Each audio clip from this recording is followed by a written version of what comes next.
Bonjour à tous. En avril dernier, j'ai eu le plaisir de participer à Bouquet d'Histoire, le premier salon du livre d'histoire organisé par la ville de Grasse. J'y rencontrais des auteurs, des historiennes et des historiens formidables, et j'ai pensé que je pourrais vous proposer une série estivale qui vous permettrait aussi de les découvrir et d'apprendre d'eux des choses passionnantes. En 2 mots, un festival historique du podcast.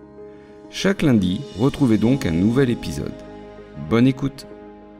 Alors bonjour Julien Pelletier.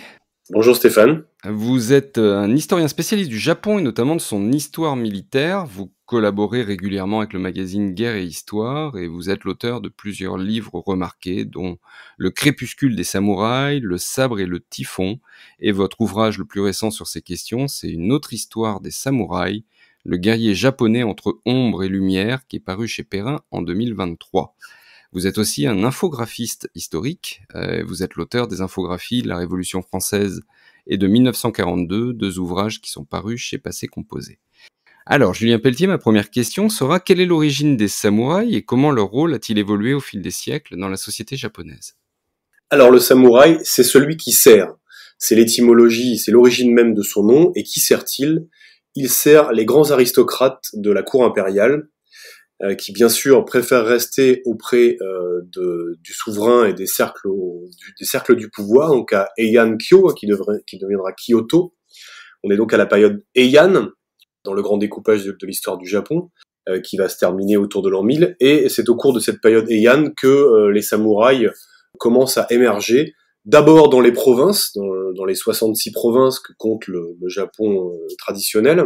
Ils jouent le rôle de métayers armés, en tout cas de représentants de la force publique, dont d'ailleurs ils vont s'arroger le monopole progressivement dans les provinces. Et puis avec le temps, ils se rendent compte que cette force armée qu'ils détiennent, eh bien, elle peut aussi peser politiquement, et ils vont commencer à s'immiscer dans les jeux de pouvoir à la capitale, en particulier 2 grands clans qui sont dominés par des cadets de la maison impériale, les Taira et les Minamoto, qui vont donc se livrer à une guerre civile, à l'issue de laquelle le premier shogunat, donc le premier gouvernement militaire, le premier régime aux mains des guerriers, même si à l'époque il est plutôt concurrent de l'administration civile impériale, voit le jour en 1192. Ces guerriers apparaissent et très vite vont se donner une sorte de code d'honneur, hein. Enfin c'est peut-être un cliché, mais ce qu'on appelle le Bushido.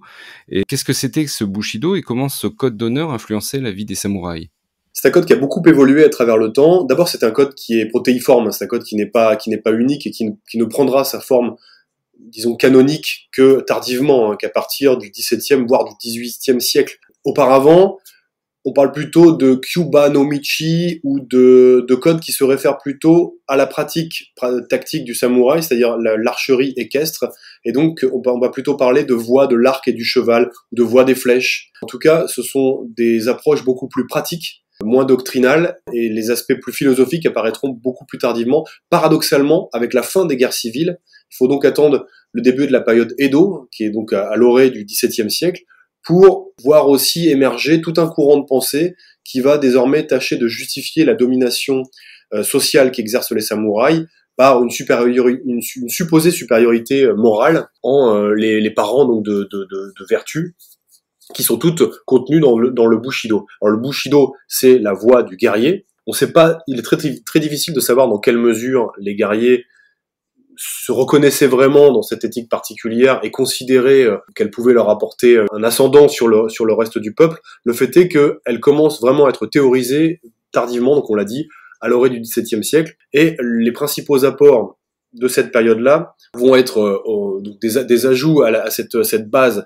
qui emprunte déjà au Shinto, donc à l'espèce d'animisme insulaire, au bouddhisme évidemment qui s'est imposé lui aussi assez précocement, et le nouveau courant, ça va plutôt être celui du néo-confucianisme. Alors le néo-confucianisme, c'est une réinterprétation des thèmes de Confucius, donc de la philosophie de Confucius, Maître Kong, qui est donc le grand penseur de l'Antiquité chinoise, le principal philosophe de l'Antiquité chinoise, dont on réinvente, dont on retricote un petit peu la pensée sous la dynastie Song, en particulier au 9e et 10e siècle en Chine, et ça va donner naissance au néo-confucianisme, qui est une doctrine très utile au pouvoir, puisqu'elle prône notamment le respect scrupuleux de la hiérarchie et l'adoption sans réserve de la place qui nous a été assignée au sein de la société. Donc vous le voyez, évidemment, c'est une manière très pratique pour enfermer chacun dans sa catégorie sociale, et le pouvoir va donc s'en saisir pour à la fois justifier la domination des guerriers et faire en sorte que chacun se tienne son rang au sein de cette nouvelle société pacifiée.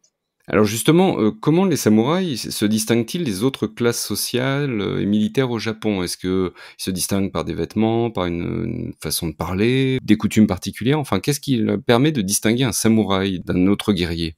Pendant longtemps, pas grand-chose. Le fait de se reconnaître comme appartenant à la classe combattante et adoptant une éthique martiale, chevaleresque, qui évidemment prône les valeurs communes à toutes les élites guerrières à travers le monde, hein, le courage, plus tard la loyauté, qui va devenir la vertu cardinale de cette voie du guerrier, à mon avis, et désormais la plupart des historiens inclinent à le penser, sans doute parce que c'était précisément une denrée assez rare durant la période des guerres civiles, et que donc les seigneurs, les daimyo, donc ces grands seigneurs de l'époque féodale, ont cherché à s'attacher les services des meilleurs guerriers en développant des moyens de s'assurer cette loyauté. Toute cette éthique, elle est partagée par la classe guerrière, mais cette classe, elle est très très nombreuse. Elle va du simple fantassin occasionnel, l'ashigaru, hein, celui qui va à pied et qui souvent demi-paysan, demi-soldat, hein, il ne devra vraiment choisir entre la carrière des armes et la paysannerie qu'avec les grandes réformes qui accompagnent le processus de réunification du pays à la fin du XVIe siècle, qui va donc conduire à la fin des guerres civiles. Et il faut attendre, là encore, le début de la période Edo pour voir se codifier vraiment tous les usages qui vont désormais faire du samouraï une catégorie sociale à part entière que le pouvoir espère aussi imperméable que possible, même si ça ne marchera jamais pleinement, en tout cas pas autant que le shogunat Tokugawa l'aurait souhaité. Et donc à ce moment-là, effectivement, le samouraï doit porter l'habit qui correspond à son rang, arborer à des emplacements bien déterminés le kamon, donc l'emblème, l'armoirie de son clan, porter la paire de sabres distinctifs qu'il est le seul à pouvoir porter et qu'il doit porter pour afficher très clairement son appartenance à cette catégorie. Donc là, effectivement, dès le début de la période Edo, on voit apparaître tous les traits caractéristiques qui feront désormais la singularité du samouraï au sein de la société japonaise. D'accord, et la période Edo, chronologiquement, c'est à quel moment par rapport à nos siècles à nous? La période Edo, on l'a fait débuter ou bien à la toute fin du processus d'unification, autour de 1590. Traditionnellement, c'est plutôt avec l'avènement du shogunat des Tokugawa, donc en 1603. Et c'est une période assez longue qui va nous mener jusqu'à la prémodernité japonaise, enfin jusqu'à la modernité japonaise, donc en 1868, avec le renversement du shogunat, le retour aux affaires de l'empereur. Oui, d'ailleurs, c'est intéressant de montrer que tous les pays n'ont pas la même classification des périodes historiques et que le Japon a la sienne qui est forcément assez différente de la nôtre. Alors, donc, ce sont des guerriers et une question vient tout de suite, c'est qu'est-ce que font les samouraïs en temps de paix?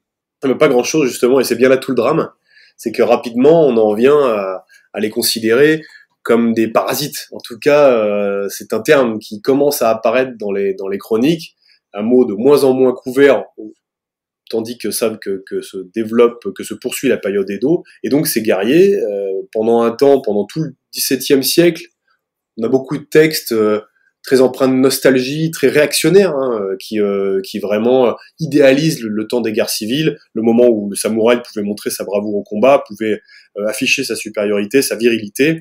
Là, on a beaucoup de guerriers, en particulier l'auteur du Hagakure, du fameux texte qui va maintes fois renaître de ses cendres jusqu'à nos jours. C'est le livre de chevet de Mishima, qui se donnera la mort après l'avoir lu. Et donc ces personnages-là, sous ces auteurs, souvent se font une idée évidemment complètement idéalisée du temps des guerres civiles et se lamentent sur la féminisation des mœurs, la fin des valeurs martiales et la façon dont les hommes, puisque là aussi c'est un leitmotiv de la littérature réactionnaire, se féminisent. On voit aussi apparaître dans les textes japonais de l'époque. Oui, c'est pas spécifique aux japonais, hein, ça d'ailleurs. Non, décidément pas, non. Alors, donc des combattants, et quelles sont les armes et les techniques de combat les plus couramment utilisées par les samouraïs? Alors, on a parlé des sabres, c'est les katanas, c'est ça, les fameux katanas? Oui, mais là encore, le katana, c'est une arme qui devient emblématique qu'à la période Edo. C'est vraiment une charnière. Hein, en fait, on peut découper les 700 ans durant lesquels les samouraïs tiennent peu ou prou les leviers du pouvoir au Japon en deux grandes phases. On va dire une sorte de premier Moyen-Âge japonais qui commencerait donc avec la guerre civile, la guerre des Genpei entre 1180 à la fin du XIIe siècle et jusqu'au terme du processus d'unification à la fin du XVIe siècle. Pendant cette première période, le guerrier, d'ailleurs il se désigne comme tel, non pas comme samouraï, on parle beaucoup plus souvent de bushi, c'est-à-dire de guerrier, hein, donc il y a une approche beaucoup plus utilitaire, même dans le lexique.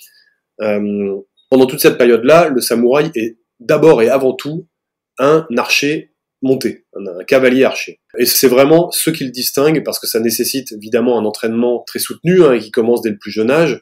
L'archerie équestre est un art très difficile à maîtriser, et c'est paradoxalement, encore une fois, avec la fin des guerres civiles et donc l'abandon des grandes batailles et de l'armure, hein, qui ne devient plus nécessaire, surtout que les édits somptuaires ont réglementé la façon dont le samouraï doit se vêtir, la façon dont les fortifications vont être bâties. En tout cas, toutes les pratiques martiales vont commencer à être beaucoup plus réglées, hein, par le pouvoir, et c'est le moment où, au contraire, le samouraï devient un fonctionnaire armé qui arbore donc cette paire de sabres, le grand et le grand sabre et le sabre court, plutôt voué a priori au combat de rue, au combat dans des espaces plus restreints. Et c'est à ce moment-là que le sabre, le katana, va prendre la forme moderne qu'on lui connaît et devenir l'arme emblématique du samouraï, puisque désormais, les rares fois où le samouraï croise le fer, eh bien ça va être lors de duels d'escrime, où il ne porte qu'un kimono et où la lame acérée du katana peut faire bien sûr son plus bel effet. Une question qui peut paraître peut-être naïve, mais existe-t-il des femmes samouraïs? Alors ça, c'est un sujet qui revient assez fréquemment dans l'imaginaire. Hélas, on a très peu de sources ou de traces archéologiques qui permettraient d'envisager cette hypothèse sérieusement, ou en tout cas de l'étendre, de la généraliser. On a de très rares cas documentés, en fait tellement rares qu'ils se comptent sur les doigts d'une main, hein. Et hélas, pas grand-chose entre le personnage qui revient très souvent donc quand le sujet est abordé, c'est-à-dire Tomoe Gozen, qui est un personnage dont l'historicité n'est pas tout à fait attestée, mais qui apparaît dans plusieurs sources, qui est lui aussi un personnage de la guerre des Genpei, qui est présenté comme, pour le coup, une vraie femme samouraï combattante de plein droit, hein, présentée comme une guerrière professionnelle, et même une championne, hein, puisqu'on dit qu'elle a la force de plusieurs hommes et qu'elle commande à des unités d'hommes. Et puis, globalement, entre ce personnage et le personnage de Nakano Takeko, qui va plutôt s'illustrer à la toute fin des samouraïs, lors des dernières batailles que vont livrer les partisans du shogunat, les irréductibles, hein, qui veulent poursuivre la lutte contre les partisans de l'empereur, alors que le shogunat a abdiqué à la fin des années 1860, eh bien, entre ces deux personnages, on a quasiment rien, hein. Donc, moi, j'ai tendance à répondre que non, le samouraï femme n'existe pas. On a des femmes au sein des maisons de guerriers, qui sont éduqués dans une certaine mesure à respecter cette éthique chevaleresque, à accepter la mort, à l'embrasser au besoin s'il le faut pour défendre leur honneur et l'honneur de la famille. Ces femmes qui ont pu défendre la maison, le manoir, le domaine familial en l'absence du mari, du frère ou du père parti guerroyer, parti en campagne, ça ne fait pas d'elles néanmoins des combattantes professionnelles. Et c'est là la nuance très importante que je tiens à faire. D'accord. Et alors comment et pourquoi la classe des samouraïs a-t-elle fini par décliner? Encore un paradoxe, puisque les principaux artisans de la fin de l'hégémonie des guerriers, eh bien, seront des guerriers eux-mêmes. C'est-à-dire qu'au cours des années 1850, les Occidentaux, les Américains en tête, font irruption dans le jeu politique japonais, à un moment où le Japon s'était vraiment isolé, replié sur lui-même. C'était l'un des prix à payer pour maintenir la paix à l'issue de ces guerres civiles sanglantes. Eh bien, c'était une espèce d'archipel un peu figé sur lui-même, même si on sait aujourd'hui que c'était moins vrai qu'on l'a cru. Il était certes assez fermé aux idées européennes, à part par le petit sas et l'intermédiaire de quelques Hollandais qui étaient les seuls autorisés à commercer avec le Japon, mais on sait que les échanges avec le reste de l'Asie, en particulier la Corée et la Chine, étaient globalement maintenus. Donc le Japon, arrivé au cours des années 1850, voit les baleinières, d'abord russes, puis les vaisseaux de guerre américains faire irruption dans le jeu diplomatique. C'est un cataclysme pour le shogunat, qui se rend compte qu'il n'a plus les moyens militaires d'assurer le premier de ses devoirs, c'est-à-dire la défense du pays, et donc c'est un camouflet et un aveu d'échec pour la classe guerrière tout entière. Très rapidement, certains guerriers, notamment ceux qui avaient été les grands vaincus du processus d'unification 2 siècles et demi plus tôt, vont se faire les champions du jeune empereur Mutsuhito, le futur Meiji, et faire de cette figure celui qui a voix à recouvrer le pouvoir. Donc ce sont ces samouraïs de classe intermédiaire, qui ne sont ni des grands seigneurs, ni des petits guerriers, qui vont prendre la tête de cette fronde et être les principaux promoteurs de cette modernisation, en fait, cette occidentalisation à marche forcée du Japon, qui va conduire peu après, eh bien, à l'éviction des samouraïs, puisque eux-mêmes, un petit peu dépassés par leur base, s'aperçoivent que moderniser le pays, c'est mettre un terme à tous ces processus, toute cette conception féodale de l'exercice du pouvoir, et donc très rapidement, les grands fiefs vont être transformés en préfectures, en départements.